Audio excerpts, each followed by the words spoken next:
Hi, everyone, and welcome to this first talk in a series of thematic conversations in the context of New Irish works, in parallel to the exhibition that is hosted at the International Centre for the Image, organized by PhotoIreland, with the kind support of the Arts Council of Ireland. We'll start with a talk on institutional power and acts of recovery that brings together Austin Hearne, Emily O'Connell, and Mandy O'Neill. We start with Austin Hearne. Hello, everybody. My name is Austin, and my photographic project Slabs is part of the triennial project New Irish Works 26. I'm a multimedia artist with photography being at the root of my practice. I studied fine art photography as a degree in the Nottingham Trent University in the late 1990s.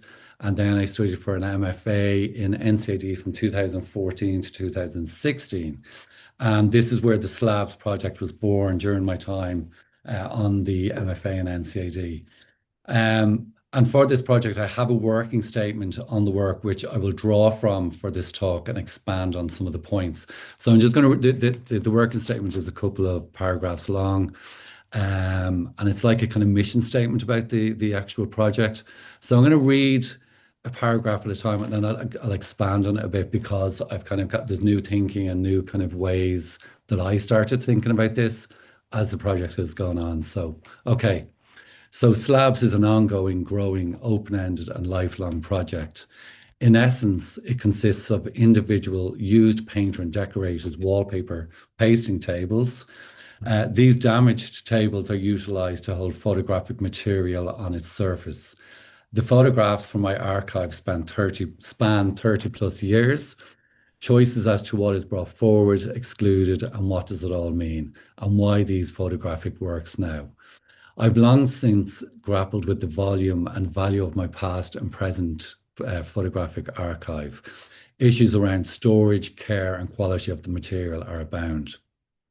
So just to reflect on that paragraph there, and I think it's important to explain that why I titled the work Slabs. And for me, the slabs relates to mortuary slabs and the death of photography as I knew it.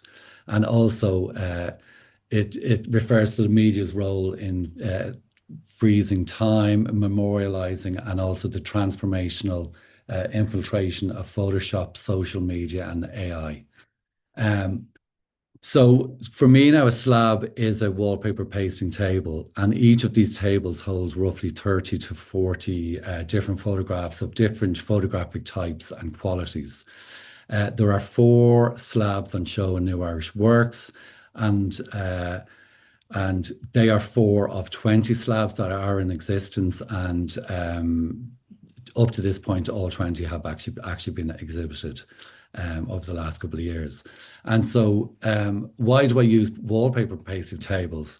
I'm from a family of painters and decorators, and these kind of tables they were always around the house, and they were kind of utilized in the domestic setting in the home. And for instance, we used to use them as overflow tables at Christmas time. Like the kids would sit on a pasting table with a paper tablecloth kind of over it. But they kind of been in my life and around for a long time, and they're cheap, they're handy, they're very versatile. So that's why I started kind of using these to construct these edited kind of photographs on top of.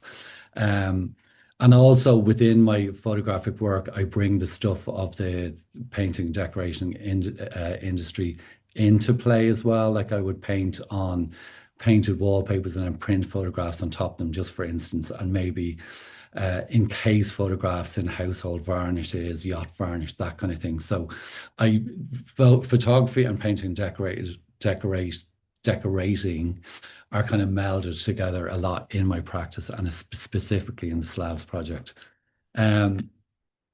Also to address, there's a wide variety of interest, subject matters, and technical aspects of photography on these slabs. I studied photography during the analog age of photography in the late 90s as the digital era was starting to come into play. And initially, when I was studying photography, I fell in love with the wet, dirty, and chemical darkroom processes.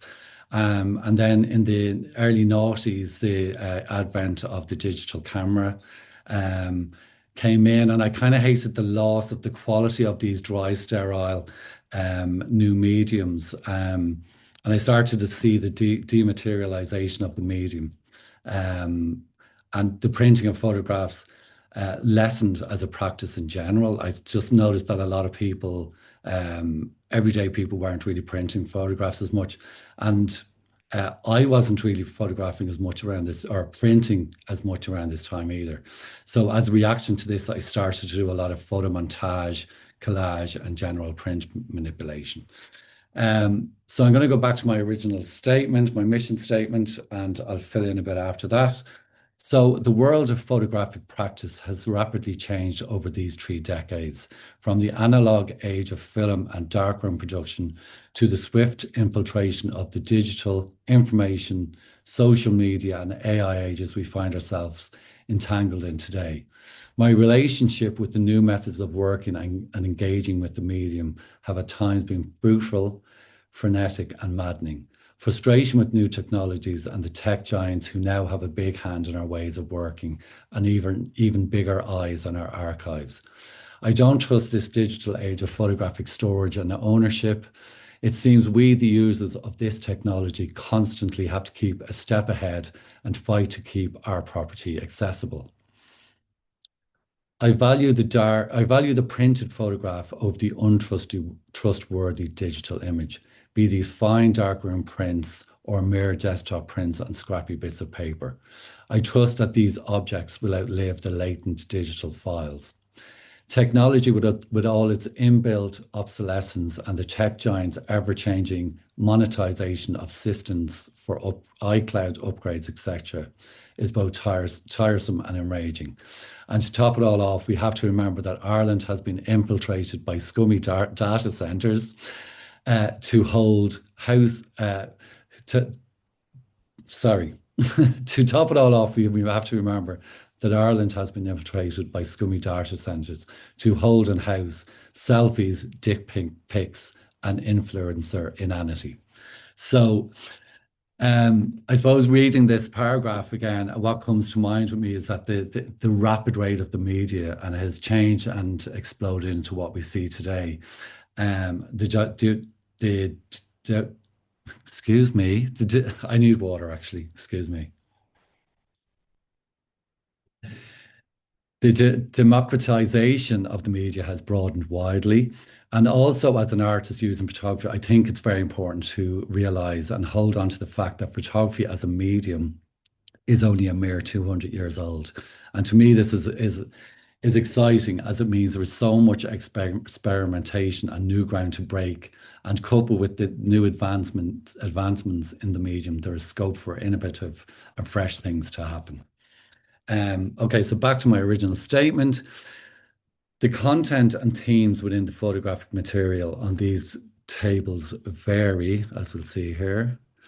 Vary. The numerous images bounce off each other, seemingly fitting together in some cases and clashing in others. A memory bank where some thoughts, traumas, situation, people are remembered, truths rewritten or buried. I question if this project is autobiographical, fact or fiction, flitting from the personal to the political, from self-reflection, family portraits to snarling, snarky piss takes of an organisation I despise. That would be the Roman Catholic Church. Maybe it's an exercise in making sense of the world. My world, a world lived through the many ages of photographic practice. A world as a gay boy, stroke man, a queer person living through an age where the Catholic Church has lost some of its grip, kicking and screaming its way through the decriminalisation of homosexuality in 1993 and two tumultuous referendums, the same-sex referendum, same-sex marriage referendum in 2015 and the abortion referendum of 2018 that both sought to govern lives, loves and bodies. So there's loads in this. There's a lot in this paragraph. And I suppose what I want to do is I want my work to encompass all of my interests, from my political stance on the Roman Catholic Church, my place in the world as a gay man having lived through the AIDS crisis, to more personal experiences around loss, grief, love, lust, and the mundanity of daily life. The autobiographical nature of this project has been played with. There are documentary photographs from events in my life. There are constructed narratives that maybe echo some internal psychological state of mind. And there is also a dramatization, a theatricality, and a playing with the veracity of the image that illustrates photography's role in truth telling and its unstable place and its unstable place with the world we live in today. So the Roman Catholic Church has been loomed large in my practice, and it's definitely in the slabs as a spectre, I suppose, in some ways. And the Roman Catholic Church has been an omnipresent element within my practice from the start. I experienced the constant spectre of the Roman Catholic Church in daily life. Our national airwaves are flooded with news stories surrounding this institution. The Angelus bells ring out on TV and radio at 6 o'clock every day.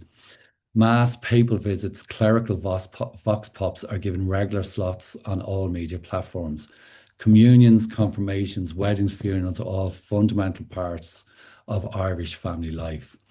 The omnipresence of beautifully ornate church buildings dominates every city, town, and village across the land. As a young boy, confused about my sexuality, I felt bombarded by their politics. And coming of age as the AIDS crisis hit in the mid to late 1980s was terrifying. The Catholic Church were quick to take advantage of the vulnerability of queer people at this time, and sermons from the pulpit raged against us. I was still forming, maturing at this time, and the effect of all this was profound, leaving its mark. As the AIDS crisis peaked, news of clerical abuses were starting to surface. Here, homosexual men were being blamed solely for this horror too. The panic I felt at the prospect of coming out to my family at this time slowly turned to rage, and the seeds were set. I was triggered, and continue to be to this day, by the hypocrisy and repugnance of this corrupt institution. So that's an overall synopsis of the project, and maybe a reflection on where it is today. And with the nature of this project, and there being up to about 350 to 400 separate photographs in the project, I picked 3 photographs from the project that I just want to talk about in a little bit more detail. So this work, we're not really seeing it very well, are we? I'm in full. There it is in full anyway. 1 second. Okay, so that's the image there. So this photograph was made in 2017. And I was looking at the Roman Catholic Church's preoccupation with death, religious ecstasy, and incorrupt saintly bodies in churches. I love the tension between the absolute horror, decay, and the uncanny beauty of the practice of basically putting dead bodies in glass cases in churches.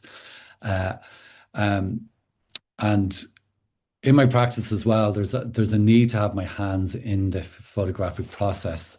And rather than just making a photograph that's point and shoot and printed, in this photograph, every element from the background, so the background is, these are to mimic, say, marble tiles. So these are photographs of marble walls from churches, and then they are printed out, and I made tiles from those photographs.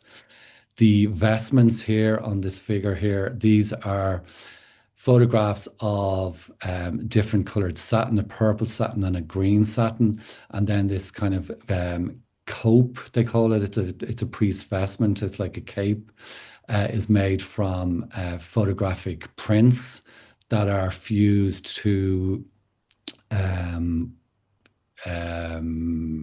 what do we call it, canvas. and the investment is made from that combination of prints and canvas.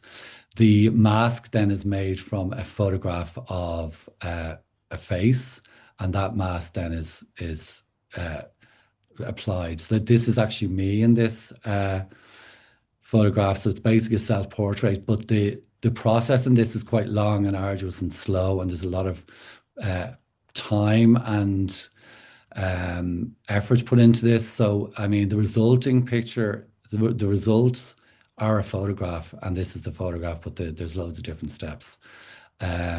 Okay, so that's that one. Then we have this photograph is made in around 2020, I think. And this is a photograph. So I've just concluded a really large multimedia project called the Ramo series. And I just a couple of solo shows. One of them was in the RHA, and group shows in Lismore Castle, and more recently in Emma. So this is a large multimedia project, and in this, it's a speculative project. I lambasted and satirized a right-wing cleric called Cardinal Raymond Leo Burke. Uh, I built this world where myself and the Cardinal were in this toxic, obsessive love affair. And I suppose it was toxic in the respect that I was the stalker who would write him letters where and in some of the letters, I would explain how I would become him, come better than him, and equal his majesty. So this photograph is a self-portrait of me wearing a mask of his face. So it's all very kind of Buffalo Bill. But this project, I wrote letters basically, and I never sent them, but I wrote letters to him. He's like this very homophobic, misogynistic character, very right wing. So, and I really wanted to satirize and lambast the Catholic Church. So rather than just being critical of the whole institution, I wanted to make this kind of like build this world where I was honing in on one character and building this world. And yeah, I think it was quite successful, and that's that. So I have one last image here.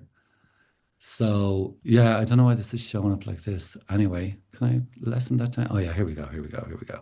So this photograph is the complete opposite to the other photographs. And this is a photograph of my father taken in the very late 1990s. I was probably still studying for my degree at this stage. And this is a good example of the kind of work I was doing during my degree. And there was a few different strands to my practice back then, but there was one very strong strand where I was just working with very straight photography, where I would just, and we were still in the analog age. I was shooting in film mostly, actually predominantly shooting in film.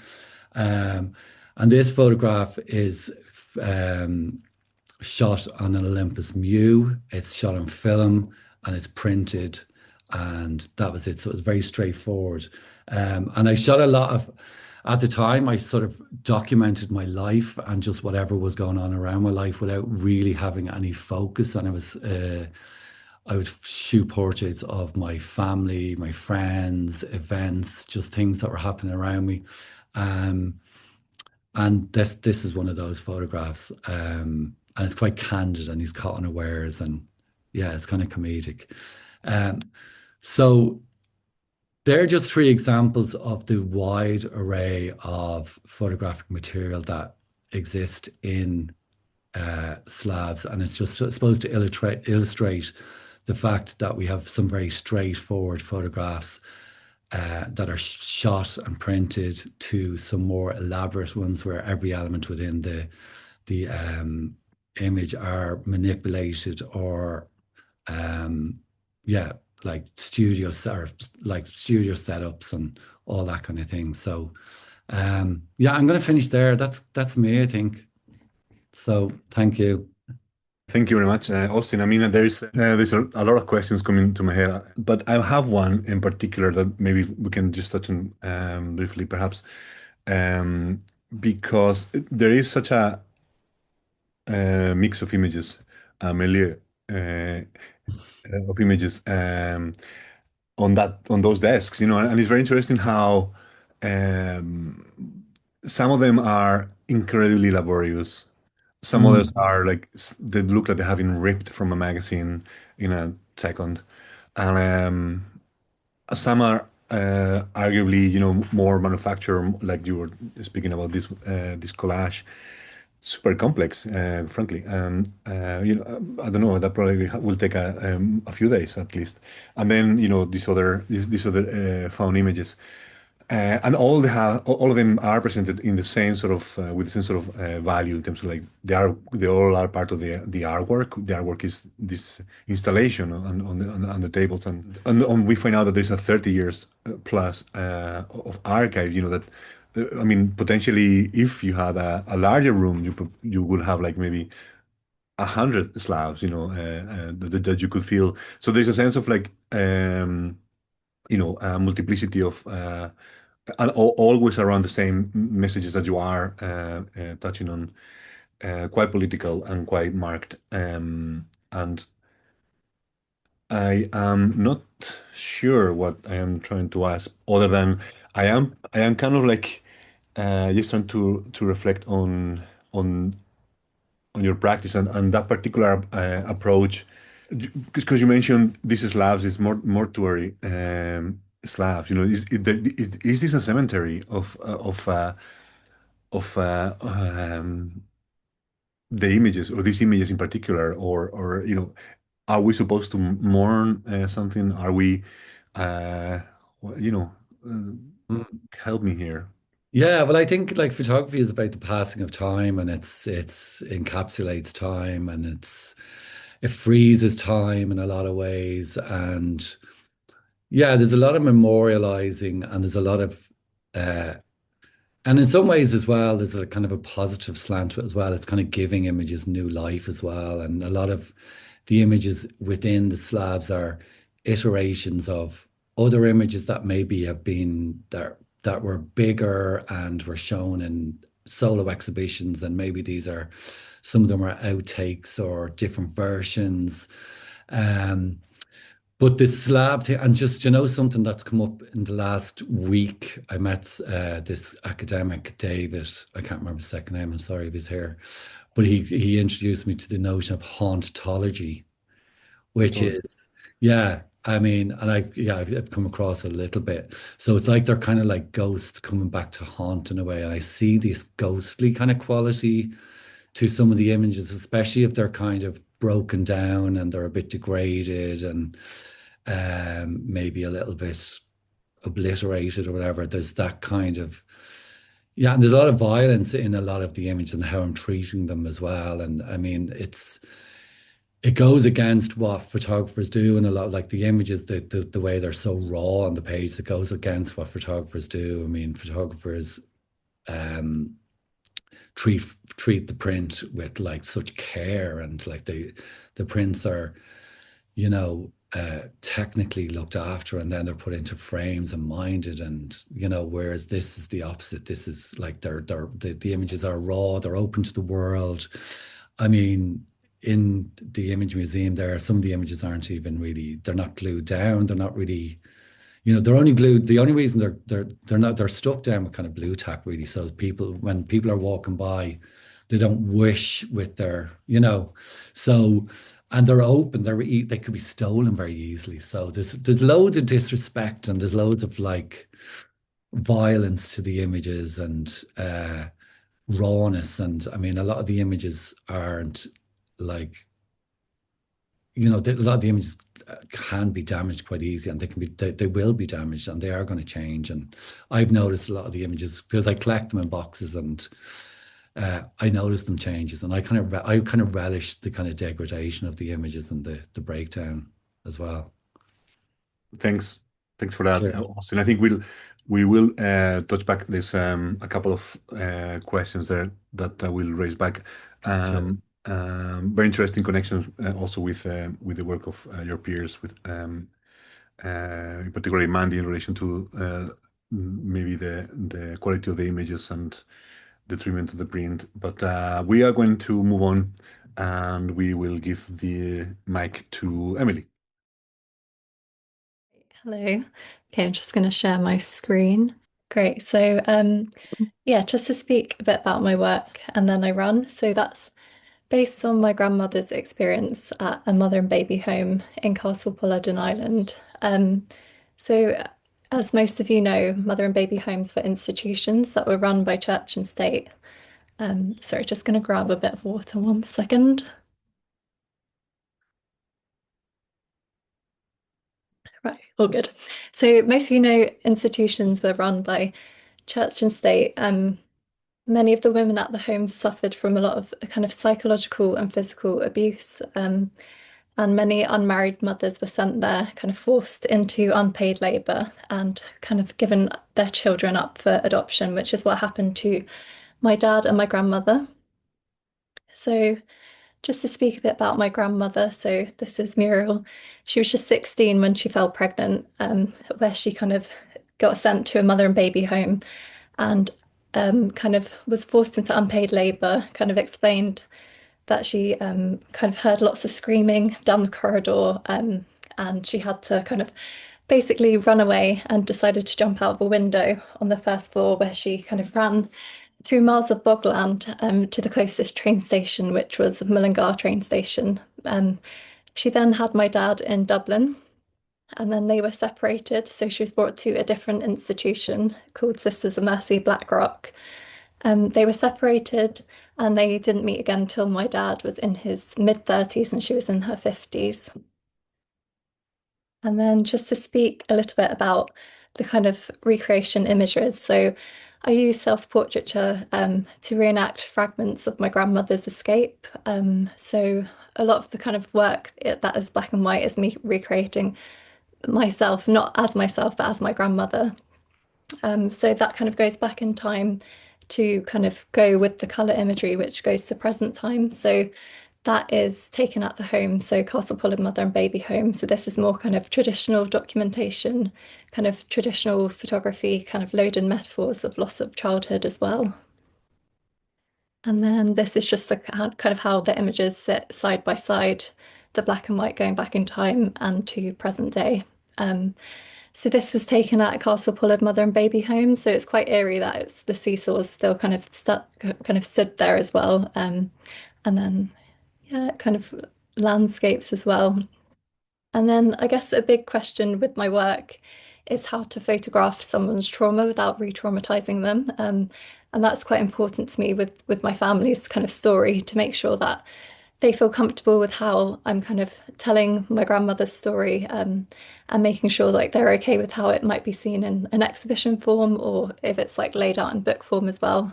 So it's very kind of collaborative project because my dad came with me and my grandmother came with me to the home. So it's nice to kind of all be there together. And Muriel actually pointed out the window that she thinks she jumped out of. So I photographed that window and then just kind of back in time to more black and white there.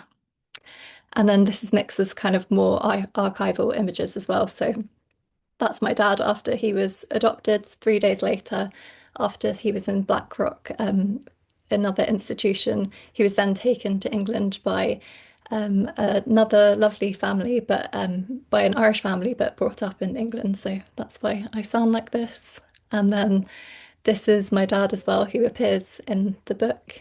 And then also my dad and my grandmother.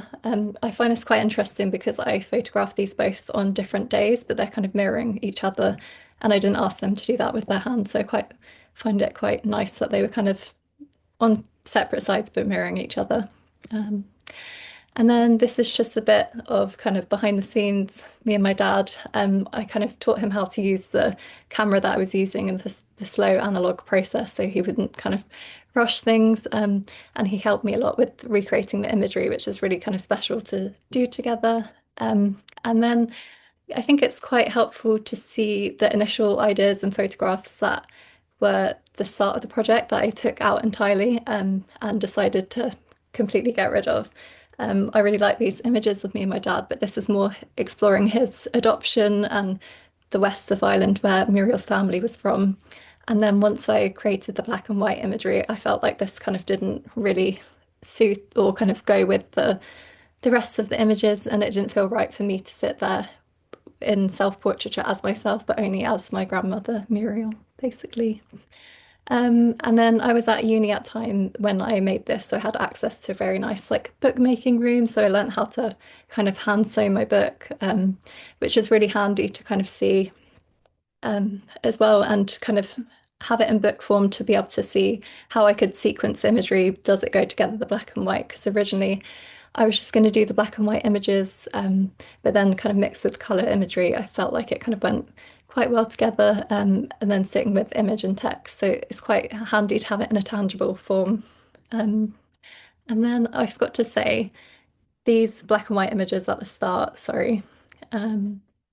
These ones, so this one falling was me reenacting a fall that my grandmother had when she ran from the bogs. But it also kind of links to the historical and kind of outdated term of fallen women that a lot of the women were called at the homes as well. So some images have kind of two meanings to them as well. So just go back. Yeah. Where was I? And yeah, so they're made into two TLP editions as well. So and then I ran and the right hand holds the left. So the right hand holds the left is more work that I've made recently this year, which kind of delves further into the loss of identity that many of the women had at the homes. So, for example, my grandmother's name was changed to Bernadette, making reference to Saint Bernadette.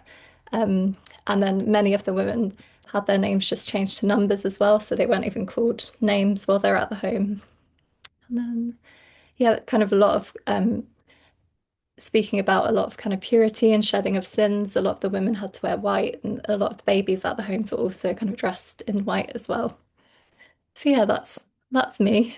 Thank you very much, Emily. I'm sure everybody agrees, that there is a sense of a very interesting tension between the playfulness and the seriousness of the story, and which kind of like underlines perhaps like the sensitivity, I mean, this sensitivity that required, I suppose, no, as you mentioned, how to talk about trauma without bringing trauma again. Um, but it is very interesting. Again, that sort of sense of like the playfulness as a perhaps as an attractor, as a viewer to pull you into this story. And certainly the mix of like archival and contemporary images staged and family snaps is fantastic, and we are delighted that we were able to make those two publications. We move on to Mandy. Okay, so my name is Mandy O'Neill. I am visual artist, photographer. I've been at this now for over 2 decades, so my practice has kind of shifted exponentially, probably in the last, I'd say, 5 years, from a practice that was primarily portraiture and kind of documentary based, very much working within institutions, schools with children and young people, to something that's a bit more expanded. And I kind of left the institutions and took to the streets, and just became really, really interested in the built environment. And then kind of how the built environment has kind of inspired me to, I suppose, build my own things and kind of develop a more photo sculptural approach. So I have quite a lot of slides, a lot of pictures, so I'll just get started. So just to say that the work that I have in New Irish Works was drawn from my practice-based PhD project called Best Laid Plans. To try and condense that down into 20 minutes is kind of nigh on impossible. So I've just pulled out various strands that hopefully will be interesting. So initially, I suppose, what was the project? So the project started in 2020 as my PhD research, and it basically started. The germs of it started during the pandemic, when I started walking around the place where I live in Cabra, which is the north inner suburb of Dublin. And you can see the picture here. This is one of the first pictures I took, and I started to notice cranes across the landscape. So I kind of thought, like, what's going on here? So I had a few conversations with people I knew in Cabra, and it turned out that the largest housing development was underway since the social housing schemes of the 1930s and 1940s, which Cabra, as well as Crumlin, would be really well known for. So it was kind of like an interesting juncture in terms of, shifts in the landscape of this inner suburb, transformation, and also a kind of a crucial need to document this particular time. Because like the same thing was happening right across Dublin. There was a lot of these, as they're called, build to rent developments that were starting to pop up in various like suburbs and kind of urban spaces. And all because of, certain shifts in the planning laws that had happened around 2016.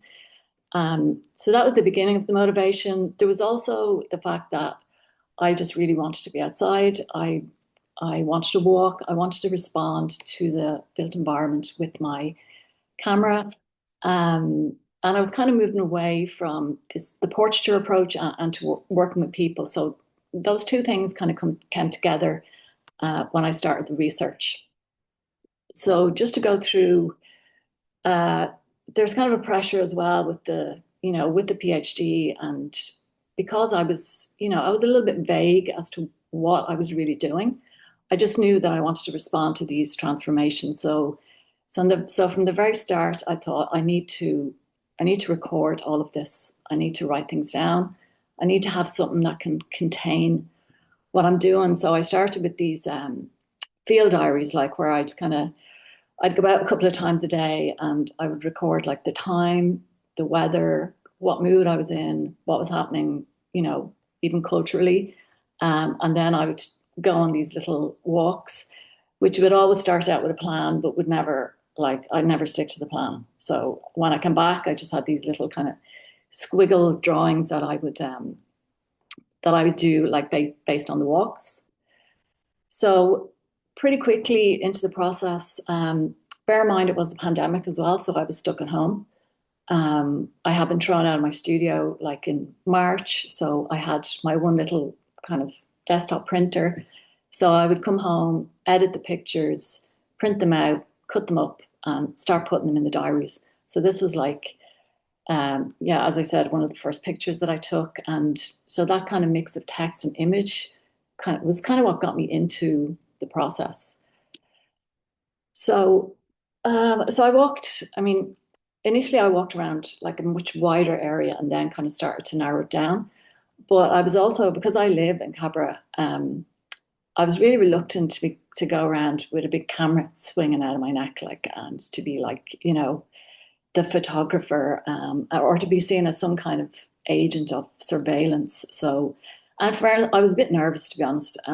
So I really just took pictures with my phone initially, and I kind of loved it. And I loved that, the connection of the phone to your hand and the swiftness of it. So I kind of collected all these phone photographs. But then at a certain point, I kind of needed better quality images, or I thought I did. So I did eventually. It took me a good while. I started going around with the DLSR, and I just started recording. Before I even was looking at the development, I was looking at Cabra as it was, and just becoming aware of, like, this is all within 1 kilometre. And, the variety and the architectural richness of the area. So it was, this was in the first year of the PhD, so it was fantastic because, I had no worries. I was out in the sun. I was taking photographs. Towards the end, that would obviously change. So I got really into this idea of repetition and just kind of going back to the same place over and over again. And just getting obsessed with these, which might seem ridiculous details, but these architectural details, or even, like these gates, which I think are just beautiful. And then going back and re-photographing that like a year later, and I'm just so excited that they had painted it a different color. The repetition thing has kind of been a thing for me now. So then in terms of the new development, I started applying that, repetitious process to that. So from April 2021 to July 2022, I would kind of photograph this maybe, probably every second day or maybe even more. But it also became an anxiety thing as well, because I was like, what do I miss something? So I felt like I had to be out all the time, and repetitively photographing, which was great, but also meant that I was ending up with these thousands of photographs that were really becoming a bit of an issue because they were overwhelming me. So then I started focusing again on just these one particular spot, this is all the exact same scene and just changed over time. And then I started to become interested in these structures, like the concrete, the steel, timber, and you'll see some of these motifs like the grid, which kind of ended up, I suppose, being part of some of the constructions that I would make later on. And I just wanted to mention this. This is just a very brief overview of some of the research, but even though I didn't want to photograph people, I really wanted to engage with people as part of the research. And also, I'm talking about Cabra, and I need to speak to people who live in Cabra. So I engaged with residents, particularly the Cabra History Group, who are a group of people in their 70s and 80s who have grown up in Cabra since, the 40s and 50s. So we did a bunch of different workshops where we discussed how they felt about these different transformations, what was happening, what things were like when they moved there. And then we had this Leporella bookmaking workshop in Temple Bar Galleries, where they all come in and we did a tour of the building and basically discussed how Dublin was changing through making these books. And it was actually really effective. Just this idea of how looking at photographs and making and kind of collaging them together can incite discussion and memories in people. So that's just kind of an overview. So I should say the 4 years into the PhD, 2024, there was a major exhibition of the work in the Irish Architectural Archive in Merrion Square in Dublin. So, and then following that, there's been a few small iterations, and then now we have the iteration in New Irish Work. So I'm just going to go through kind of some different stages of the few different elements that were in the different exhibitions. So again, just coming back to the notebooks, because I ended up with 8 of these in the end, and they're quite they're really rich source of, and actually they kind of served as my brain at the end, because obviously I did not remember what I did in 2020 when I went to write about it. So these are basically where some of the notebooks ended up. We went through lots of different thoughts about how we might use them. And so this is some of the notebooks in the Irish Architectural Archive exhibition. And the materials became really, really important to me, and they still are. You might see some of them behind me now, the different timbers and how they relate to building and, construction. So that's just an example of some of the notebooks. That's kind of a more kind of zoomed out version. So you can see them embedded in this grid structure, which you might remember one of the photographs I showed you just recently of the kind of grid structure on the building site. So this is kind of inspiration for that. Okay, and this is one of the notebooks which is now in the New Irish Works exhibition. So again, we've kind of reconfigured a couple of elements for the exhibition, and you'll see when I show you a few more bits now.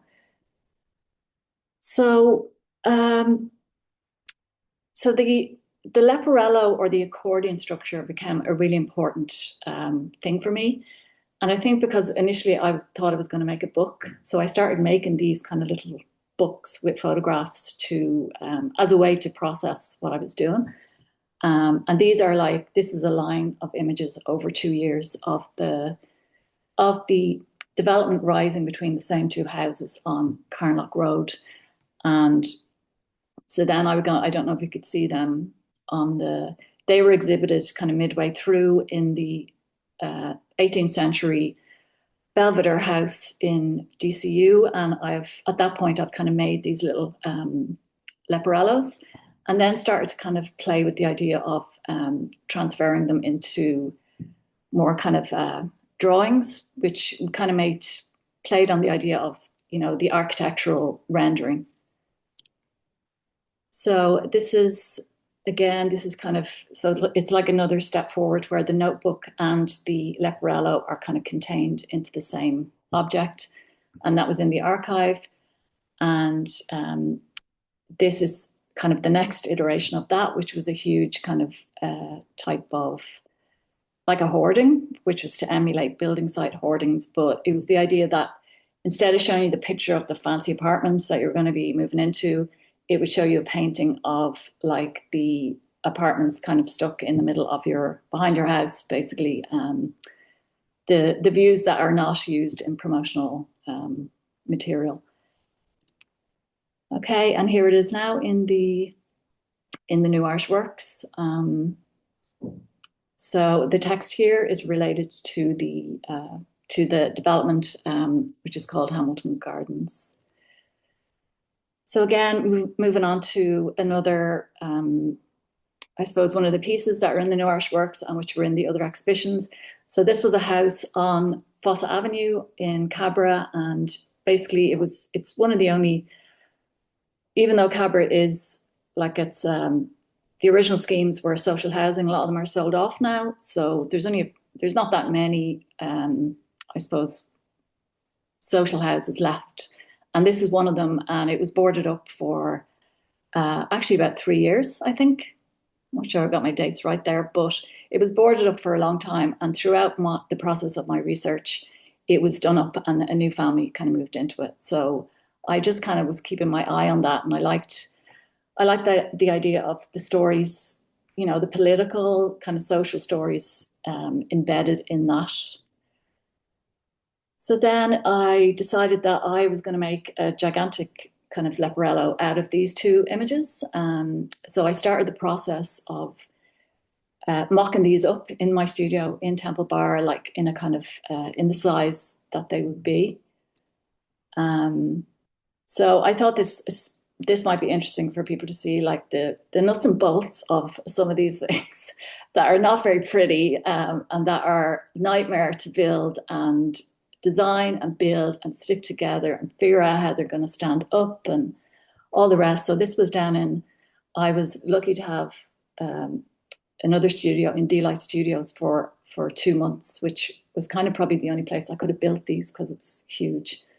And again, so this is I actually printed all of this myself. And Gal kind of mentioned that slightly earlier about like the being less precious with the image. So I printed all these and kind of stuck them on the structure. And this is basically how this ended up in the architectural archive. And this is how it is now in the New Irish Works. And this is just a different view of it, just because I kind of like it from those angles. If I'm over time, just tell me and I'll like cut it. No, keep going. Okay, I'm nearly there. So yeah, so there was a couple of extra new elements that I made for the New Irish Works, and one of them was this image on the left, which is a picture of my mother when she was 18, and the story of her moving into social housing in Ballyboden in Dublin in the 1950s. So this was the text from,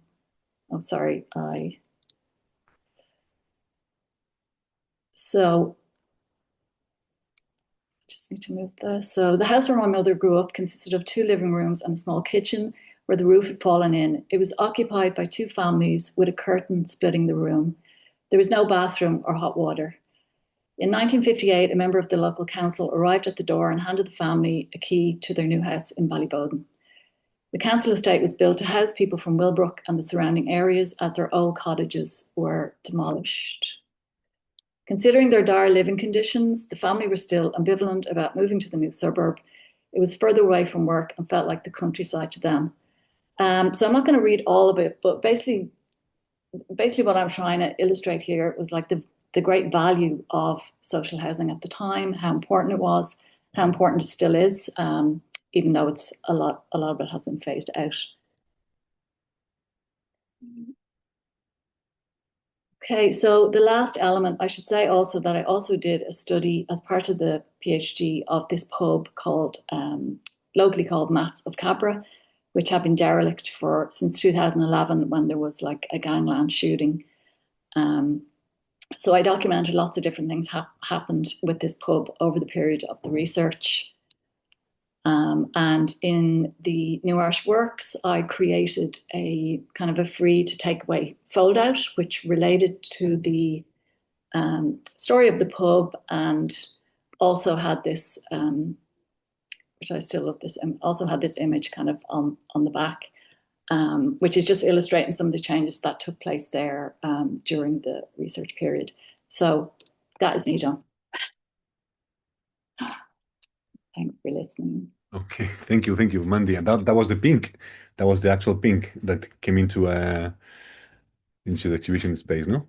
One of the elements that is presented in the exhibition that was maybe not as it was presented differently in the architectural foundation is the audio and what contains. I think maybe because part of that story that you read on social housing is it's delivered also through the audio and in a very interesting way, I must say, with archival audio. We we are in the space quite often, of course, and we have heard the story over and over a number of times, and it is fascinating in very different ways. You know, to hear the architects and the developers, but more so, I suppose, the individuals who are benefiting from the social housing. But maybe you can tell us more about that particular audio. Yeah, I'm sorry. I didn't forget about it. There's just so many elements that you kind of, yeah, I mean, the audio is really, really important. It was drawn from, say, there's an interview with my mother, interviews with Cabra residents, and then a series of RTE housing documentaries from the 1960s, 70s, and 80s.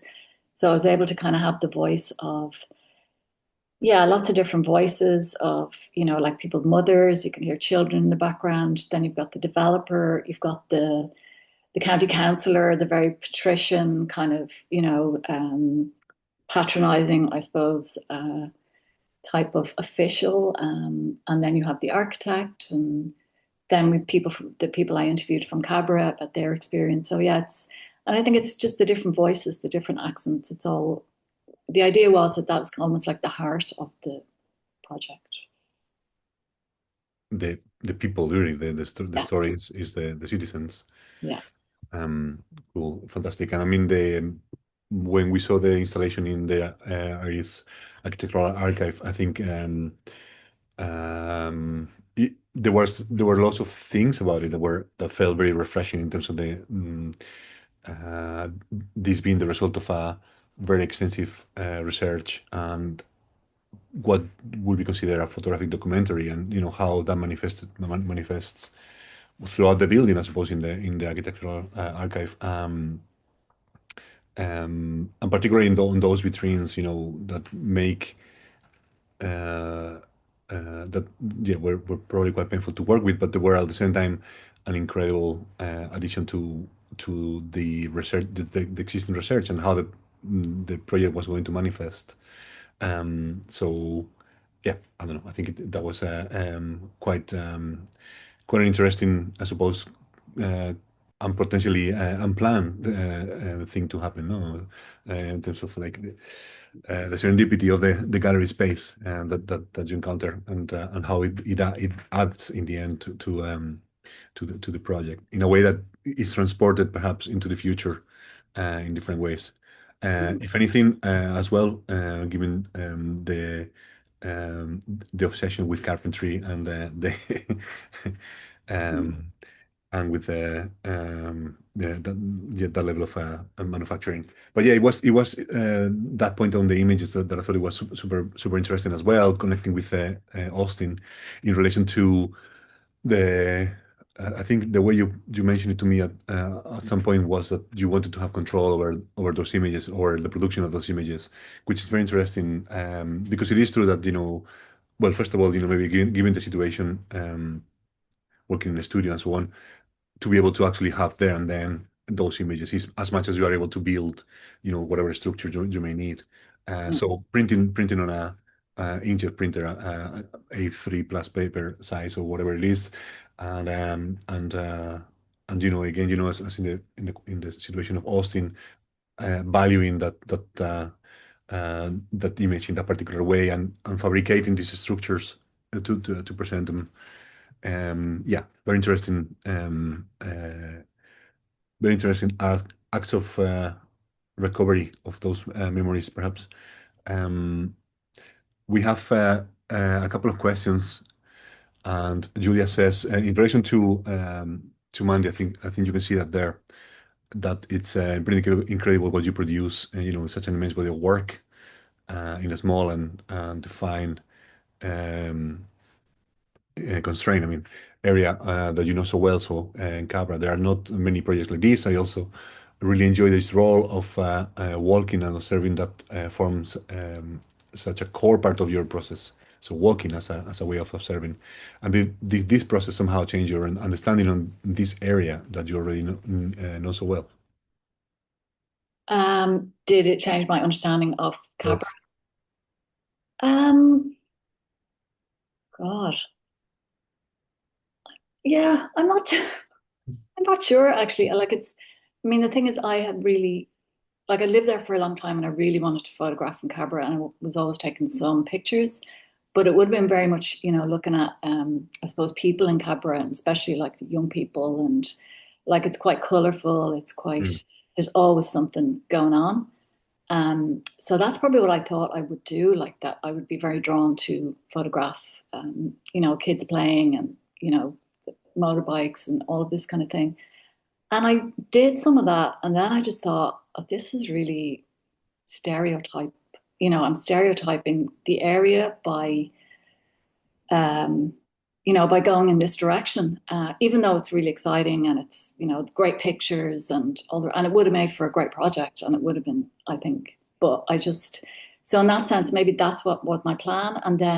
But then maybe I became much more interested in these architectural details and even just the gates and like even just looking at the design of one gate, like which the houses were designed by Herbert Sims. So he was so meticulous in terms of thinking about the aesthetic qualities of even just a gate. So yeah, I've gone down to old Nerdville, but I'm just become very excited by stuff like that and materials, as opposed to, I mean, I suppose I learned more about Cabra from talking to the group and,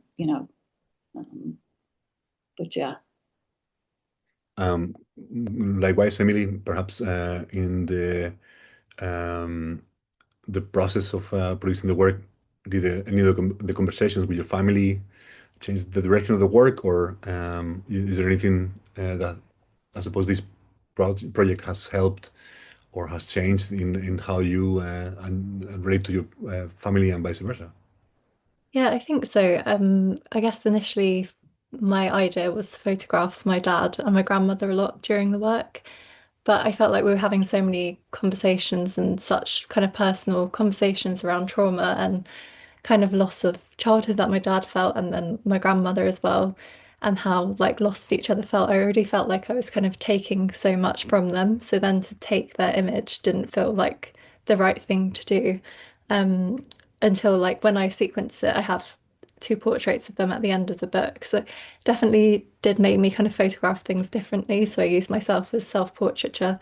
That was never going to happen. That only kind of developed like probably like a couple of months after I started making that. So yeah, I think having those conversations I didn't realize I was going to have kind of made me rethink how to photograph it and be kind of sensitive around that. And I think they probably wouldn't have minded if I like went up to them with a camera and start photographing them. I just felt like it didn't feel right for that. So yeah, definitely kind of changes the way you think. And I think with most projects, you have an idea in your head about how it's going to look, and it kind of ends up looking completely different, which I think is quite a good thing sometimes to not follow how you might think it should look and just kind of go with what feels right rather than what you think looks right, I think. Absolutely, absolutely. Part of the process, I guess. And Austin, you mentioned the slabs being a lifelong project, and so the question perhaps is like, what is the future of slabs going to look like? Yeah, it's it's going to go on and on and on. And someone mentioned 100 slabs there earlier on. That is the absolute dream. I mean, I'd love to see 100 tables in a absolute huge space, aircraft hangar, warehouse, that kind of thing, and just this absolute overwhelm of images would be an absolute dream. Yeah, and it will go on. I mean, it's because I'm drawing from my archive. I'm drawing from, like, for a start, there's like, and even Mandy touched on this about you're creating so much phone images there. And you're like, what do you do with this? And sometimes I get so overwhelmed by the amount of photographs I've taken that it's almost immobilizing in a way. So this project is a way of sort of managing that, really. And one example of that is like during my degree in the 1990s, I was shooting on film, so black and white and color film, and processing some of that film myself, or some of it would get done in a photo lab or a chemist or whatever. And I've like folders of black and white negatives. I've got like boxes of color negatives, and I still haven't got to grips with them. Never mind the stuff I'm shooting on a daily basis now, because I mean, at the ease at which we photograph stuff on the iPhone, in my case, you just amass so much, and I feel like I haven't even touched the surface in some way.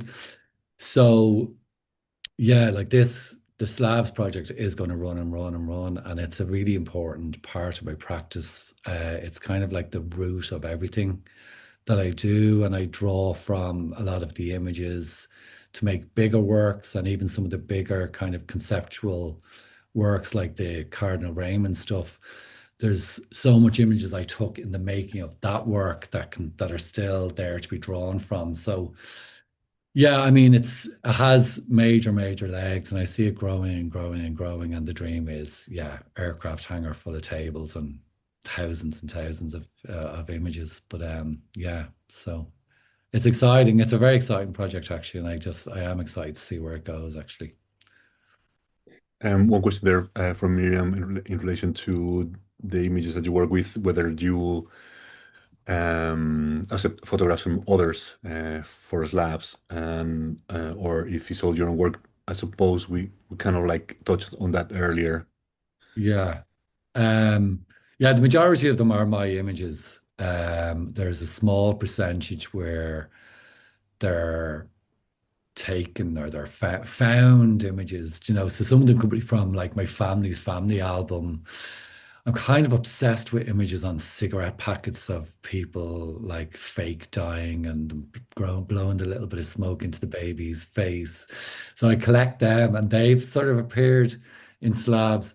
So I mean, I have this kind of interesting take on, like, on taking a photograph. So you can take a photograph, or you can get a magazine and rip it out, and that's taking a photograph as well. So, but I try not to take too much found imagery. I mean, I just sometimes I can't help myself, because maybe some of that imagery will relate to some of my concerns.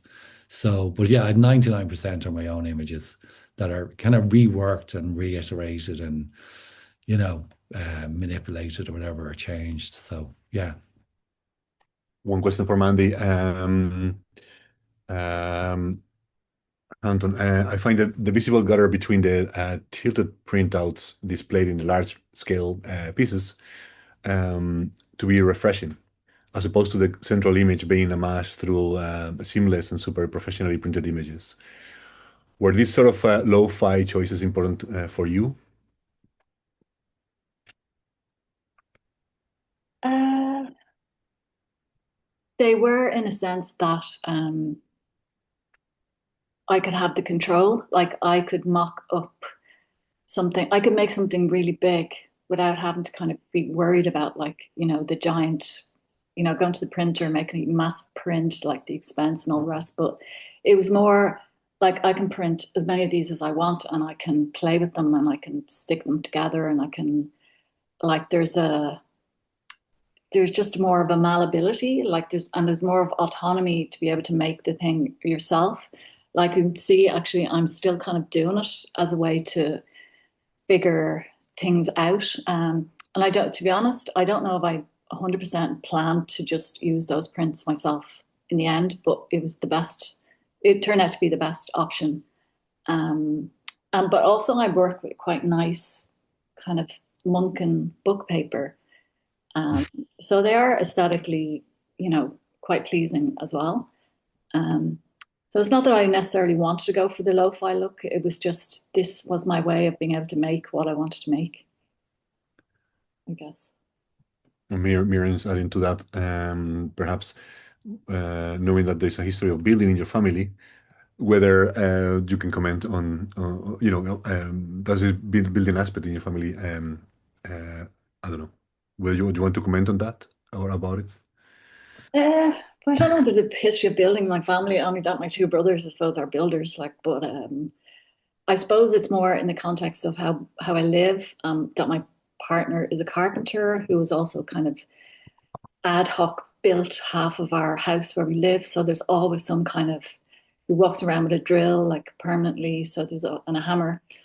So so it's always like this work in progress, always building things, ad hoc making, and then for that best laid plans work that I had to live with all the timber for 6 months and the sawdust and the smell and the where do you put it and store it. So it's almost like I feel embedded in this building, surrounds me like, but I like it. Sort of like casually having a circular saw on top of your studio table, it's Oh part of yeah. it. Okay, we'll leave it there.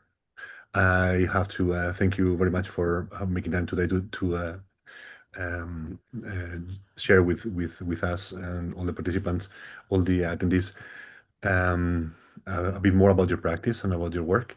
And I just to say to the attendees that there is, well, first of all, quick applause for you guys. And just to mention that there is a next talk in the series coming up on looking the 22nd of July, 6 p.m. and you can book online. You can go to image.museum. Thank you very much for everybody for coming today, and I'll see you on the next one.